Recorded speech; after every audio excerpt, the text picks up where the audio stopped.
पर यह खबर जब विशेष बन जाती है जब कोई संगठन जो सीधे जनता से जुड़ा हो, उनके हित का हो, और उसमें बात को कह रहे थे कि मूर्तियों को आपके भवन में नहीं लगा के चौक में लगाना है, तो इसमें आपका एसोसिएशन तैयार था। रामटेके जी का इतना दबाव कि वो जाके आप देख लीजिए, नाले के किनारे मूर्ति आज स्थापित है।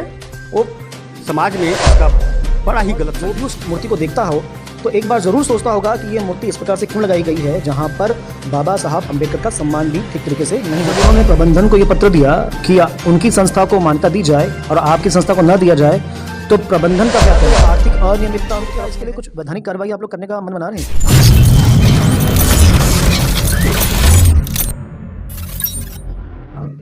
ये 13 संस्था थी जो रजिस्ट्रेशन संस्था थी भिलाई दुर्ग जिले में।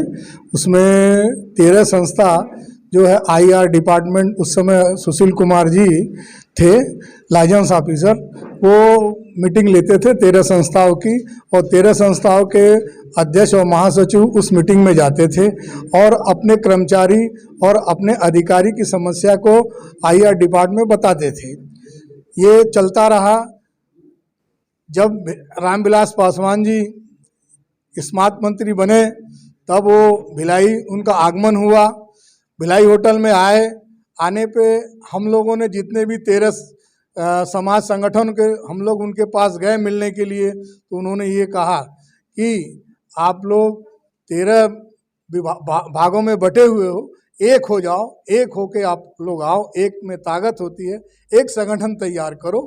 तो मैं 13 संस्था को बुला के लोगों को बैठाने के बाद ये बात रखा के बाद सभी संस्था को अध्यक्ष महासचिव को मैंने बुला के एक SC ST एसोसिएशन का गठन किया।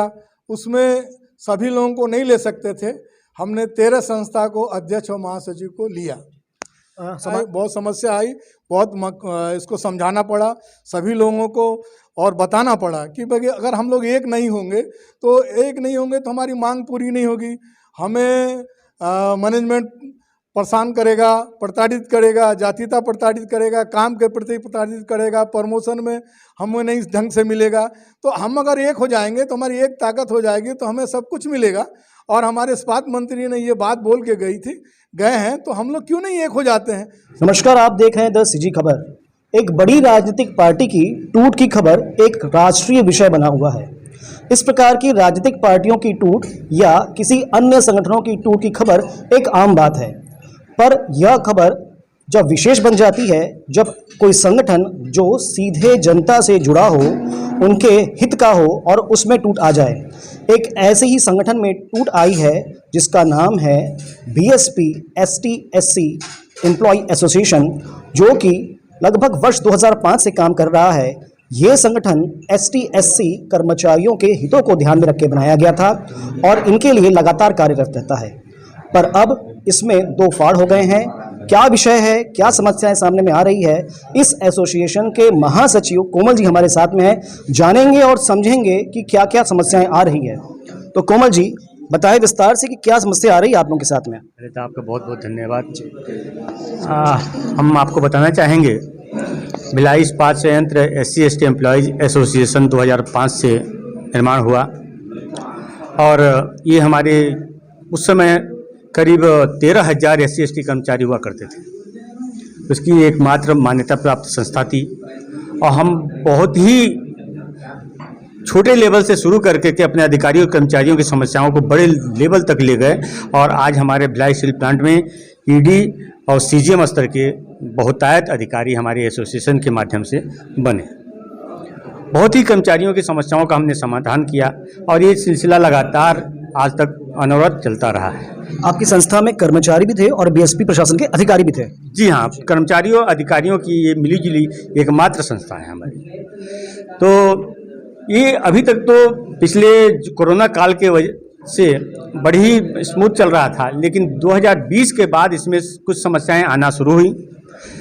कोरोना काल को ढाल बना करके हमारे अध्यक्ष सुनील कुमार रामटेके जी मासिक बैठकों में आना बंद कर दिए। तो हम भी सोचे चलिए अपने सेफ्टी के हिसाब से वो नहीं आ रहे हैं, लेकिन हमारी मासिक बैठक लगातार होती रही और उनको बुलाने पे कहते कि आप लोग कर लीजिए, मैं राष्ट्रीय अध्यक्ष भी हूँ, मेरे को अन्य जिम्मेदारियाँ भी हैं, उसको निर्वहन करना मेरे को संभव नहीं हो पा रहा है, इसीलिए मैं आप लोगों की बैठक में कभी कभार आ जाया करूँगा। लेकिन जब उनकी कुछ कार्यप्रणालियाँ हमको संदिग्ध लगी कि भाई लगातार, इसके पहले तो लगातार आते थे, अचानक इनका क्या हो गया है कि ये मासिक बैठकों में आना बंद कर दिए। लेकिन उसके जो एक दो समर्थक थे वो आते थे, लेकिन वो भी पिछले 6 महीने से 8 महीने से वो लोग भी धीरे धीरे इस बैठकों में आना बंद कर दिए।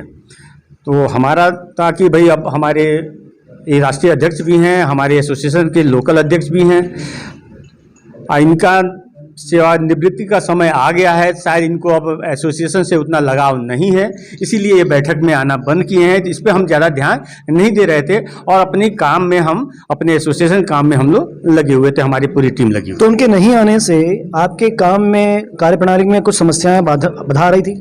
बिल्कुल बिल्कुल, अध्यक्ष नहीं आता है तो जो हमारी समस्याएं हैं अधिकारियों कर्मचारियों की, वो मासिक बैठक में तय होती है कि क्या किस कर्मचारी किस अधिकारी को क्या समस्या है, उसको हम लेकर के अपनी क्वार्टरली मीटिंग में प्रबंधन के सामने रखते हैं। लेकिन वो चीज़ अध्यक्ष के न होने से प्रभावित हो रही थी। हम बार बार बोल रहे थे कि क्वार्टरली मीटिंग भी हमारी डिले हो रही है, आप आएँ, तो ये इस पर विशेष ध्यान नहीं दे रहे थे। तो इसके लिए मैंने अपने लाइजन अफसर जो भिलाई स्टील प्लांट से हैं उनसे संपर्क किया कि भाई ये क्वार्टरली मीटिंग हमारी लेट हो रही हैं, और तो पता चला कि अध्यक्ष ही हमारे नहीं चाहते थे कि क्वार्टरली मीटिंग भी हो। नॉर्मली बायलॉज में मीटिंग्स कब कब होनी लिखा होता है, तो आप लोगों के बायलॉज में क्या है मीटिंग के बारे में? हमारी जो मासिक बैठक होती है हर 3 तारीख को होती है, शाम को 6 बजे संस्था कार्यालय में। किसी को बताने की जरूरत नहीं होती है, सबको मालूम है कि आज 3 तारीख है, आज शाम को 6 बजे हमको संस्था कार्यालय पहुंचना है। मंथली बैठकें होती हैं? मंथली बैठक होती है। इसी मंथली बैठक के आधार पर हम मैनेजमेंट के साथ क्वार्टरली मीटिंग अपना रखते हैं। तो अब क्या समस्या आ रही है? अब समस्या ये थी कि वो मासिक बैठक में आ नहीं रहे थे, समस्याओं का समाधान हम प्रबंधन के सामने अपना रख नहीं पा रहे थे। तो हमने प्रबंधन से डायरेक्टली कहा कि आप हमारे अध्यक्ष तो नहीं इंटरेस्टेड हैं, लेकिन आप हमारी क्वार्टरली मीटिंग रखिए। तो हमारे कहने से प्रबंधन ने ये जो बिल्कुल 2 घंटे के अंदर ऐसे क्वार्टरली मीटिंग का एक आयोजन किया, और नाम मात्र की जो एक बैठक थी उसको हमने ठीक किया। लेकिन प्रबंधन अपनी तरफ से पूरा हमारे साथ था कि आप लोग बैठक होनी चाहिए, बिना बैठक के आपकी समस्याएं समाधान नहीं हो सकती। ये जो आपके अध्यक्ष नहीं आ रहे हैं वो हमारे पास भी अप्रोच करते हैं कि हमारे पास समय नहीं है, आप देख लो बैठक करना है कि नहीं करना है। तो प्रबंधन भी चिंतित था कि बैठक नहीं होने से भी उनको भी जवाब देना पड़ता है कि भाई हम यदि एसोसिएशन के साथ बैठक नहीं कर रहे हैं तो कभी SC कमीशन ST कमीशन या हमारे DIC साहब पूछ लें ये तो क्या जवाब देंगे। तो प्रबंधन अपनी तरफ से सचेत था, लेकिन हमारे अध्यक्ष महोदय कहीं ना कहीं एसोसिएशन की गतिविधियों के खिलाफ, हमारे संविधान के खिलाफ काम कर रहे थे। हमको बहुत लेट पता चला कि ये कब मालूम चला, और क्या संविधान के खिलाफ काम कर रहे थे आपके एसोसिएशन के? जब भी हम अंबेडकर भवन का डिमांड करने की बात करते थे कि हमारे अंबेडकर भवन, क्योंकि ये राष्ट्रीय अध्यक्ष भी हैं हमारे फेडरेशन के, और ये 2005 में ही निश्चय किया गया था कि हर यूनिट में अंबेडकर भवन होगा, हर यूनिट में अंबेडकर साहब की एक स्टैचू होगा। लेकिन ये राष्ट्रीय अध्यक्ष होते हुए भी इनके भिलाई यूनिट में अंबेडकर भवन लेने में हमको 15 साल लग गए, जबकि सब यूनिटों में अंबेडकर भवन तत्काल 2005 के बाद सब जगह मिलना शुरू हो गए थे, बनना शुरू हो गए थे, अंबेडकर साहब का स्टैचू भी लगना शुरू हो गया था। फिर स्टैचू की बात है, जहाँ तक हमको 2010 में ही स्टैचू लग जाता सेक्टर 1 चौक पे, वो जो हमारा अंबेडकर पार्क है वहाँ पे हमने प्रबंधन के साथ बैठ करके सहमति के आधार पर कहा था कि अंबेडकर जी की स्टैचू आप पार्क में लगा दीजिए, क्योंकि वो अंबेडकर पार्क ही है, उसका भी उद्धार हो जाएगा और अंबेडकर साहब की वहाँ पे गरिमा के साथ मूर्ति भी लग जाएगी।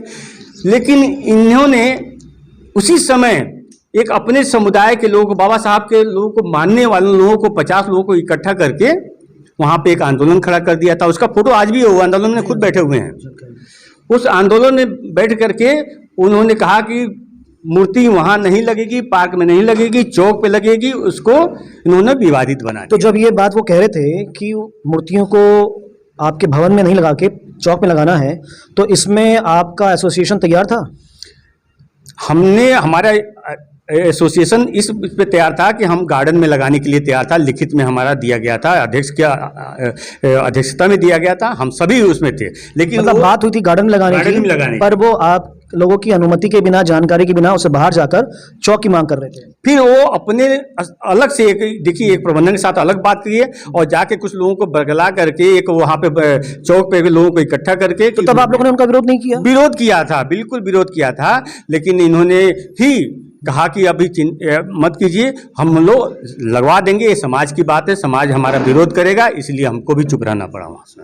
हाँ, ताकि समाज के विषय के बारे में बाहर खबर न जाए। फिर आगे क्या हुआ? चलो ये मूर्ति वाला विषय हो गया, फिर बाद में मूर्ति आप लोगों के भावना में लग गई, और वो जिस जगह पे लगी वो भी समझ लीजिए कि वो एक विवादास्पद विषय है। खैर, उसका छोड़ते हैं, आगे क्या हुआ? नहीं, मैं इस मूर्ति पे जरूर 2 शब्द कहना चाहूँगा कि ये मूर्ति जब लगाने का निर्णय प्रबंधन ने ले लिया तो हमने लिखा कि बाबा साहब की गरिमा के अनुसार मूर्ति लगनी चाहिए, सही जगह पे लगनी चाहिए। उनकी आज देश में उनकी मूर्तियों के साथ सबसे ज़्यादा छेड़छाड़ होती है और ये बहुत बड़ा विवाद का कारण बनता है। तो हम प्रबंधन को किसी मुसीबत में नहीं डालना चाहते थे। हमने कहा कि नहीं, ऐसी जगह पे न लगाएं जिनको प्रबंधन कल मुसीबत में आए, हमारा एसोसिएशन भी मुसीबत में आए और कोई समाज में विद्वेष की भावना न फैले। इसके लिए हमने पत्र व्यवहार भी किया, लेकिन राम टेके जी का इतना दबाव कि वो जाके आप देख लीजिए नाले के किनारे मूर्ति आज स्थापित है।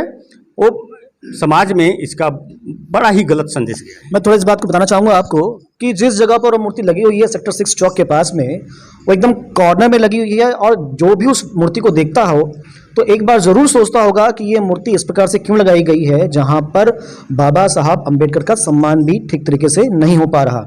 जी, आगे क्या विषय हुआ? फिर उसके बाद से अचानक ये 14 अप्रैल आने वाला था, बाबा साहब की जयंती मनाई जाने वाली थी अभी पिछले 14 अप्रैल को। तब तक हमारी क्वार्टरली मीटिंग नहीं हो रही थी, तो हमारे लाइजन अफसर ने एक विशेष आदेश निकाला कि आप आइए, क्योंकि बाबा साहब की मूर्ति लगानी है, उस पर बैठक करनी है। हम लोग सब लोग गए। केवल उस बैठक में केवल यही बाबा साहब की जयंती मनाने की विषय पे ही चर्चा की गई थी। बाकी कोई एसोसिएशन के किसी कर्मचारी अधिकारी के मुद्दों पे कोई चर्चा नहीं की गई थी। मूर्ति उस बैठक के बाद जो 14 अप्रैल को जयंती मनाई गई, जिसमें डीआईसी साहब हमारे चीफ गेस्ट थे, उसके 2 दिन बाद हमको पता चलता है कि इन्होंने एक नई संस्था का रजिस्ट्रेशन किया है। उस संस्था का नाम भी इन्होंने हमारी संस्था से BSP SC ST employees association Bhilai की जगह BSP SC ST employees association Chhattisgarh करके एक नया संस्था का रजिस्ट्रेशन किया, और उस रजिस्ट्रेशन के माध्यम से इन्होंने एक लेटर हेड बनाया और उसको एप्लीकेशन दिया है आईआर विभाग में कि अब हमको इस संस्था के माध्यम से हमसे बात कीजिए, इसको मान्यता दीजिए। ये हमारे लिए बहुत ही शॉकिंग था, हमारे समाज के लिए बड़ा ही एक गंभीर विषय था कि ये आदमी जो हमारे राष्ट्रीय अध्यक्ष हैं, हमारा भिलाई स्टील प्लांट के भी SC/ST एसोसिएशन के अध्यक्ष हैं, ये संविधान विरोधी कृत्य कर रहे हैं। जिस संविधान के लिए हम आज पूरे देश में लड़ रहे हैं कि हमारा संविधान के साथ कुछ छेड़छाड़ न होना चाहिए, संविधान हमारा बना रहे, उसी संविधान के खिलाफ हमारा ही अध्यक्ष संविधान विरोधी कार्य करते हुए हमको दिखाई दिया। जब उन्होंने प्रबंधन को ये पत्र दिया कि उनकी संस्था को मान्यता दी जाए और आपकी संस्था को न दिया जाए, तो प्रबंधन का क्या कहना था? प्रबंधन इसमें कुछ भी हमको बुला करके इसमें कोई चर्चा नहीं किया, लेकिन हमको जब मालूम हुआ तो मैंने इसके लिए SC कमीशन को लेटर लिखा, ST कमीशन को लेटर लिखा, सेल चेयरमैन को लिखे, DP अपने डायरेक्टर पर्सनल को लेटर लिखे, DIC साहब को लेटर, मतलब हम जिस स्तर पे भी कर सकते थे इसका विरोध कि ये गलत है, हमारी SC/ST कर्मचारियों अधिकारियों के हितों के खिलाफ ये काम कर रहे हैं, इस कृपया इन पे रोक लगाई जाए। तो क्या जवाब आया वहाँ से? अभी तक हमें कोई इसमें कोई आंसर नहीं मिला है। तो कितना समय हो गया आप लोगों का पत्र व्यवहार किए? मेरे को 2 महीने से ज़्यादा का समय निकल चुका। तो क्या आपको ऐसा लग रहा है कि उनकी संस्था को मान्यता दे दी गई, क्योंकि अब तक आपके पास कोई जवाब नहीं आया है? नहीं, ऐसा नहीं हो सकता। मान्यता तो प्रबंधन बिल्कुल नहीं देगा, क्योंकि हमारी संस्था ही अभी मान्यता प्राप्त है। जो पुरानी संस्था है उनको नई संस्था को मान्यता देने का सवाल ही पैदा नहीं होता। और ये 31 जुलाई को यदि सेवानिवृत्त हो जाते हैं, उसके बाद हम प्रबंधन के साथ बैठक करके के अपनी आगे की रणनीति तय करेंगे। आपको बता दें कि विषय प्रमुख ये है यहाँ पर सुनील राम टेके जी जो इनकी संस्था के अध्यक्ष थे, उन्होंने अलग से एक संस्था रजिस्टर करवाई, केवल उसके आगे छत्तीसगढ़ जोड़ा। और यहाँ एक महत्वपूर्ण आप बात बताएं कि उन्होंने पुराने संगठन का ही, संस्था का ही लोगो यूज़ किया, जो कि एक बड़ा विषय है। फिलहाल बायलॉज के अनुसार 31 जुलाई तक वो रिटायर हो जाएंगे। अगर कोई कर्मचारी रिटायर हो जाता है तो उसको संस्था अपने आप छोड़नी होती है, या माना जाए कि वो संस्था से अपने आप बाहर हो जाते हैं। बट फिर भी कुछ समस्याएं अभी बरकरार है, उसके बारे में आगे जानेंगे। और क्या समस्या है, उनका जो संगठन है उसके बारे में बताएं। दूसरी बात मैं कहूँगा, ये हमारे संगठन के माध्यम से हम अपने समाज की समस्याओं को भी प्रबंधन के समक्ष रखते हैं। सबसे एक हमारा बड़ा समाज है यहाँ सतनामी समाज छत्तीसगढ़ में। उनके हमारे जो उनके गुरु घासीदास इस अंचल के सबसे बड़े संत हुए, और उनके लिए जो जैत खाम की जो उनका प्रतीक चिन्ह है, हमारे समाज का सबसे वो पुण्य चिन्ह है, जिसको हम सभी सतनामी समाज, हमारे समाज के लोग उनको पूजते हैं। पूरा छत्तीसगढ़ समाज में पूजा जाता है। उसकी डिमांड हमारे समाज से आई कि यहाँ पे हमको एक जैत खाम का निर्माण कराना है। तो जैत खाम का निर्माण कराने के लिए एससी कमीशन के चेयरमैन, जो छत्तीसगढ़ के चेयरमैन हैं थे उस समय, तत्कालीन चेयरमैन श्री रामजी भारती साहब, उनका विशेष योगदान था। वे इस मुद्दे को लेकर प्रबंधन से बात किए, और प्रबंधन ने पिछले 2 साल पहले वहाँ पे अपने सतनाम भवन के साइड में एक भूमि पूजन किया। उसमें हमारे राम टेके जी भी थे, हमारे उस समय ईडी पर्सनल आदरणीय दुबे साहब थे, और सतनाम सभी अधिकारी सतनाम समाज के अध्यक्ष एसके केसकर साहब थे, तत्कालीन अध्यक्ष थे। तो उनकी उपस्थिति में वो भूमि पूजन हुआ, और कहा गया कि अगले 3 महीने के अंदर ये बनना शुरू हो जाएगा। लेकिन राम टेके साहब, आज 2 साल का वक्त गुजर गया, इन मुद्दों को प्रबंधन के सामने नहीं रखे, नहीं बनाने में कोई सहयोग किया। ये हमारी लड़ाई, ये बहुत बड़ी लड़ाई है, समाज के विरुद्ध काम करने का एक ताज़ा उदाहरण आपके सामने दिखता है। दूसरी बात ये थी, इसी तरह से हमारी एक डिमांड थी, हमारे आदिवासी वर्ग से जयंती स्टेडियम का नामकरण हमने शहीद वीर नारायण के नाम पे करवाया। बहुत पुरानी डिमांड थी, हमारे अंचल के सबसे प्रथम शहीद थे, और हमारे लिए उनसे बड़ा शहीद छत्तीसगढ़ की धरती पे कोई नहीं हुआ।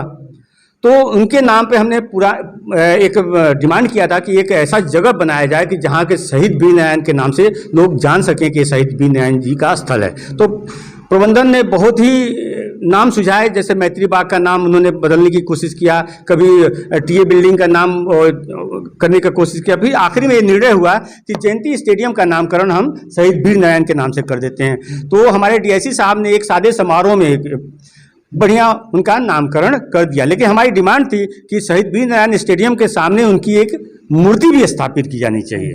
ये एक हर जगह की होता है, कहीं भी किसी के नाम से स्टेडियम होता है तो उनकी मूर्ति भी स्थापित की जाती है।